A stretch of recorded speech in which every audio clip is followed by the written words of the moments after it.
You never want to take iron supplements. Iron is the most toxic mineral that you can consume. And so if you are unknowingly taking and being exposed to too much iron over time, your organs are going to start to accumulate iron. Your tissues are going to get iron overload. Even certain people have a genetic problem where they accumulate too much iron and they cannot get rid of it, which is very dangerous. You might not even be aware of how much iron is in your daily life. I mean, this is really important because you might not even be aware of how you're getting exposed to iron from all sorts of, strange places. Let me just kind of cover all the risk factors if you have iron overload. Number one, cancer, especially colorectal. Number two, liver disease. I'm talking about scar tissue, inflammation of the liver, which leads to cirrhosis. Heart disease, because if you think about iron, think about rust. It rusts the inside of your body if you have too much. Low testosterone, low libido, diabetes, chronic fatigue syndrome, infertility, neurodegeneration, and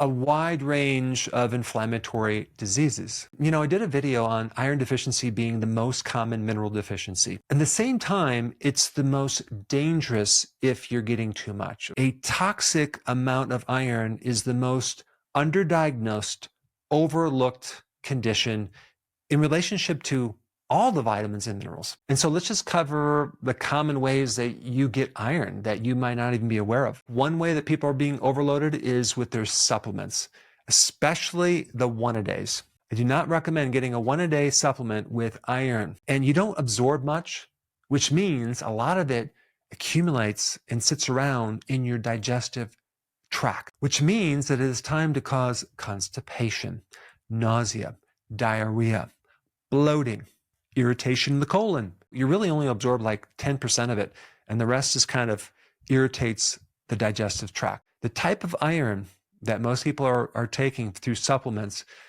is the type that will feed pathogens in your digestive tract. Pathogens love to eat iron, and you can very easily get an overgrowth of pathogens by giving them too much of the iron food. The heme iron in red meat and even in fish get absorbed a lot more, at least 35% absorption. And it goes right into the blood, which means there's very little free iron that's left in the digestive tract. Plus, in red meat, you have a lot of other nutrients like vitamin B2, B3, B1, B12, zinc, selenium, and high quality protein, which can then act to help balance out iron, as compared to just like taking a supplement with higher amounts of iron. Let me just first touch on this genetic problem with iron. This is not as rare as you might think. And what's interesting in that condition is the person usually has way too much iron in their body, but at the same time, they're deficient. And that's really the theme of this video. When people have too much iron or they have not enough iron, they really have a iron dysfunction. It's not as simple as just taking more iron and solving the problem. Beyond the one-a-day supplement, you also have iron supplements, which I highly recommend you never take those. Again, get your iron from actual food. If you're menstruating, for example, and you're losing blood, eat more red meat or take grass-fed liver pills. When you consume bread or pasta in the US, it is so heavy with iron, it's going to sit in your gut. You're going to feel so bloated because the iron is messing with your microbes and it's irritating your gut because it's not absorbed that well. But the grains itself don't help. Just look on the back of the label with every junk food that you would eat. They have iron added, but you might not even read it as iron. I'm just going to give you 3 different types of hidden iron that you might not even recognize as iron. Ferrous fumarate, ferrous sulfate, ferrous gluconate is another type of iron. Supplements, fortification,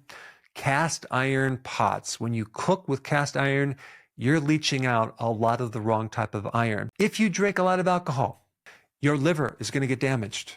And if you have any liver damage at all, that alone can cause you to accumulate iron.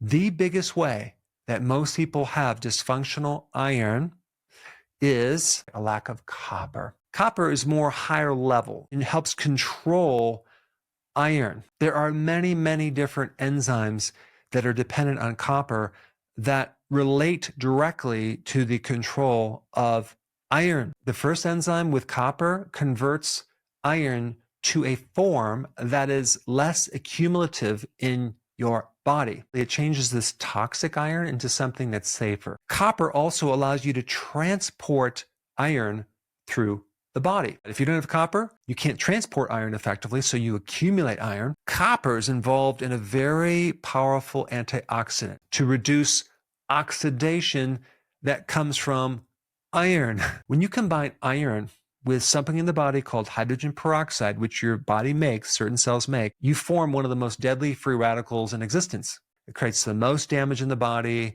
and it comes from hydrogen peroxide and iron. Copper helps reduce this oxidative stress, this rusting out in the body. Copper is necessary to make heme. This is the protein that allows iron to carry oxygen. You're saying, well, wait a second, I don't think I'm deficient in copper. I want to give you some data on that too, because you might be deficient in copper. And I'm not telling you to go take a copper supplement, because just as we have copper deficiencies, there's also a copper toxicity problem as well. Let me just quickly go down the list of things that really create a copper deficiency. One is glyphosate. The chemical Roundup Ready binds more to the copper than any other mineral in the ground. If you're eating any food with that glyphosate, boy, you are not getting any copper at all. A lot of the farming methods now just completely destroy the soil, so you're not getting these trace minerals, especially copper. Certain antibiotics work by depleting copper, so that's another way to become copper deficient. High fructose corn syrup blocks